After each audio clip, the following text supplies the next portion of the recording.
बिस्मिल्लाहिर्रहमानिर्रहीम 3.5 exercise 10th mathematics. इसमें question number 5 उसकी स्टेटमेंट कुछ मेरे पास इस तरह से है। If we varies directly as the product of x y cube, तो मैंने लिख लिया v जो है वो varies directly as x y cube and inversely as z square. तो v वेरीज इन्वर्सली में आपको पता है 1 ओवर के नीचे लिखते हैं, तो 1 डिवाइडेड बाय जी स्केयर। मुझे स्टेटमेंट पढ़ के ये चीज़ें मिल गई। अब इनकी वैल्यूज़ मेरे पास होनी चाहिए, तो फर्दर मैं तब इस क्वेश्चन को सॉल्व करूँगा। And v varies inversely as z square, and v की वैल्यू जो है वो मेरे पास ये है, v इज इक्वल टू 27, जबकि आपके पास when x is equal to 7, y is equal to 6 and z is equal to 7। ठीक है, आपके पास x की, y की और z की वैल्यू है, और v की वैल्यू आपके पास है 27 स्टार्ट में। तो आपने इसी v को फाइंड करना है, जबकि आपके पास x की वैल्यू चेंज होके क्या बन जाती है, x की वैल्यू हो जाती है 7 से चेंज होके 6 हो जाती है, एंड y की वैल्यू 6 से चेंज होकर 2 हो जाती है, और z की वैल्यू 7 से चेंज होकर हो जाती है 3। ठीक है, z इज इक्वल टू 3।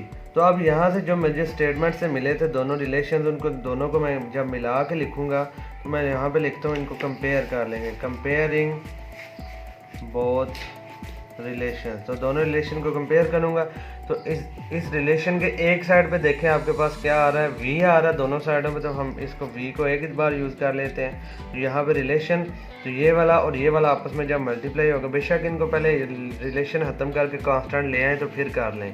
तो यहाँ पे आपके पास एक्स वाई क्यूब ये मल्टीप्लाई होगा 1 के साथ, तो यहाँ पे एक्स वाई क्यूब 1 के साथ मल्टीप्लाई होकर आपको पता है एक्स वाई क्यूब भी आ जाता है, तो डिवाइडेड बाई यहाँ पे 1 और जी मल्टीप्लाई होंगे, तो ये आपके पास आ जाएगा जी स्क्वायर। ये दोनों मैंने इकट्ठे करके एक ही दफ़ा लिख दिया।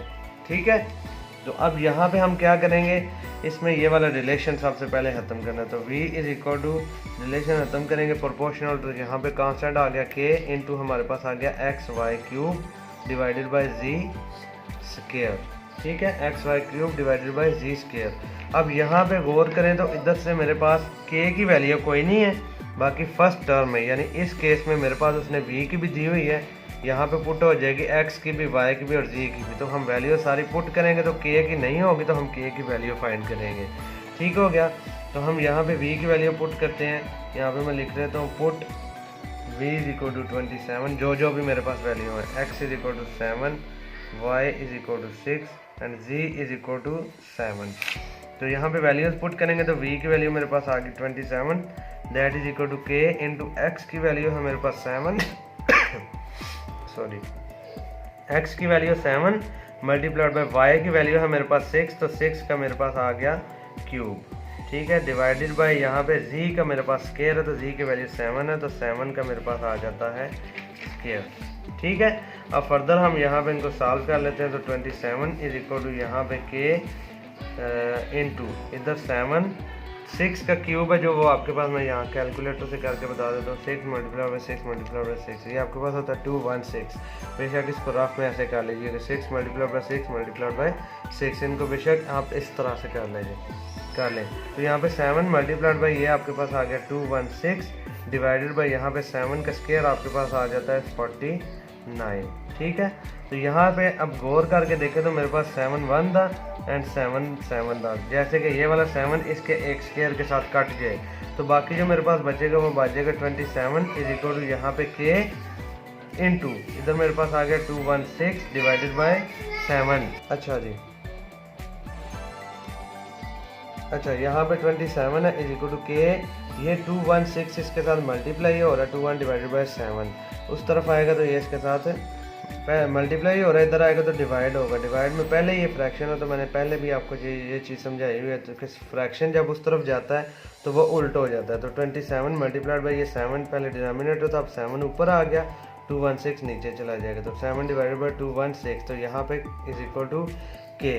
तो अब हम क्या करेंगे, इनकी मल्टीप्लिकेशन कर लेते हैं, इसको देख लेते हैं, अगर कट हो सकता है तो ठीक है, नहीं तो इनको हम फर्दर कंटिन्यू कर लेंगे। तो यहाँ पे मेरे पास वैल्यू इस तरह से बन गई है, 27 multiplied by 7 divided by 216 is equal to k। तो अगर कटिंग नहीं करनी तो आप 27 को 7 के साथ मल्टीप्लाई करें, तो जो आंसर आएगा वो आप लिख लेंगे। कैलकुलेटर से करके देख लेते हैं। 27 को 7 के साथ मल्टीप्लाई किया तो आपके पास आ गया 27 multiplied by 7 that is equal to 189। तो 189 divided by 216 is equal to k. अब यहाँ पे एक चीज़ याद रखनी है कि 189 और 216 इनको अगर डिवाइड करें तो आपका आंसर आ जाएगा ऑलमोस्ट ये पॉइंट के अंदर। आपने पॉइंट में आंसर नहीं लाना, आप इसको रफ अमल में लिखेंगे। यहाँ पे मैं रफ बना लेता हूँ, रफ में करके तो इसकी कटिंग कर लेंगे। तो 189 डिवाइडेड बाई 216। तो अब देखें यहाँ पे 9 है और इधर 6 है, 3 पे दोनों डिविजिबल है तो मैं 3 के साथ कटिंग कर लूँगा। तो 3 6 द 18 एंड 3 3 द 9। तो 3 7 द 21 एंड 3 2 द 6। तो मेरे पास न्यू जो वैल्यू बन गया वो बन गई 63 डिवाइडेड बाई 72। यहाँ पे 3 और इधर 2 है, 72 है, ये दोबारा 3 के साथ कटिंग हो जाएगी। तो 3 2 द 6 एंड 3 1 द 3। यहाँ पे 3 2 द 6 एंड 3 4 द 12। तो दोबारा 3 7 द 21 एंड 3 8 द 24। तो लास्ट पे जो मेरे पास कटिंग वगैरह हो के जो बच गया इसको रफ अमल में करके बाकी आप इधर लिख लें। तो कटिंग हो के जो मेरे पास बच गया वो बच गया 7 divided by 8 is equal to k. यहाँ से मुझे के की वैल्यू अभी मिली है, ठीक है। तो यहाँ पे जो फर्दर उसमें दोबारा से वैल्यू पूछी हुई थी कि v की वैल्यू फाइंड करें। जब आपके पास x की वैल्यू चेंज होकर 6 हो जाती है, y की 2 हो गया, z की हो गया 3। तो हम इस a वाली जो इक्वेशन है इसको दोबारा से यूज़ करेंगे। तो a इक्वेशन मेरे पास जो कुछ बनी थी वो कुछ इस तरह से थी, v is equal to k into यहाँ पे x y cube divided by z square. तो इसके अंदर देखें मुझे अब v की वैल्यू मैंने फाइंड करनी है। तो v की वैल्यू मैंने फाइंड करनी है तो गिवन नहीं होगी। तो k की वैल्यू इसमें मैंने अभी फाइंड कर लिया। x की वैल्यू गिवन है 6, y की वैल्यू गिवन है 2, z की वैल्यू गिवन है 3। तो यहाँ पे इनको दोबारा से हम पुट अप कर लेते हैं। तो पुट करने के लिए हम यहाँ पे लिख लेते हैं put x is equal to जो फर्दर वैल्यू मिली हुई है 6, y की मिली हुई है 2 एंड z की वैल्यू है मेरे पास 3 और k की वैल्यू हमने पुट पहले फाइंड कर लिया दैट इज 7 बाई 8। तो हम यहाँ पे पुट करेंगे तो v की वैल्यू नहीं है तो यहाँ पे आ गया v, k की वैल्यू रिप्लेस होकर मेरे पास आ जाएगी 7 डिवाइडेड बाई 8 मल्टीप्लाइड बाई या इनटू यहाँ पे x की वैल्यू है मेरे पास 6 मल्टीप्लाइड बाई y की वैल्यू मेरे पास है 2 और इसका है क्यूब, ये वाला क्यूब डिवाइडेड बाई z की मेरे पास वैल्यू है 3। तो 3 का मेरे पास आ गया स्क्वायर। तो जब हम इनको फर्दर सॉल्व करेंगे v की वैल्यू फाइंड करने के लिए तो क्या बनता है 7 divided by 8 multiplied by 6 multiplied by 2 का क्यूब आपके पास होता है 2 2 द 4 4 2 द 8। ये आपके पास आ गया 8 डिवाइडेड बाई 3 का स्क्वायर आपके पास होता है 3 3 द 9। तो यहाँ से गौर करके देखें तो ये सारा मल्टीप्लाई फॉर्म है। तो ये 8 इस 8 के साथ कट जाएगा। मैं कैलकुलेटर के बगैर क्वेश्चन सॉल्व करने का मेथड बता रहा हूँ। ये 8 इस 8 के साथ कट गया। यहाँ पे 3 2 द 6 एंड 3 3 द 9। तो ये भी 2 बाई 3 बन जाएगा। तो बाकी जो बचेगा वो आपके पास बचेगा 7 मल्टीप्लाइड बाई यहाँ पे 2, 8 ख़त्म हो गया डिवाइडेड बाई इधर से सिर्फ आपका बचेगा 3।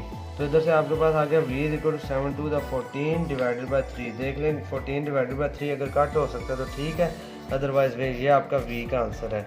एक ये और एक जो इसका रिलेशन में आया वो आपके पास आ जाएगा v इज इक्वल टू यहाँ पे k की वैल्यू हमने फाइंड की थी 7 बाई 8।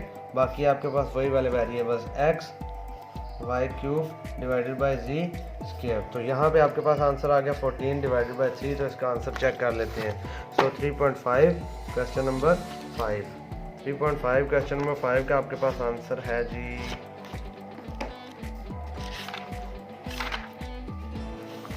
3.5 क्वेश्चन नंबर इसके पास यहाँ पे आ गया 5। v is equal to 7 divided by 7x y cube जो मैंने लिखा है 7x y cube divided by 8 z square, ये जो मैंने लिखा है तो ये बिल्कुल ठीक है। And v is equal to 14 divided by 3। तो यहाँ पे देखें v is equal to 14 divided by 3 हमारा आंसर बिल्कुल ठीक आ गया। तो ये क्वेश्चन इस तरह से होगा। Thank you very much.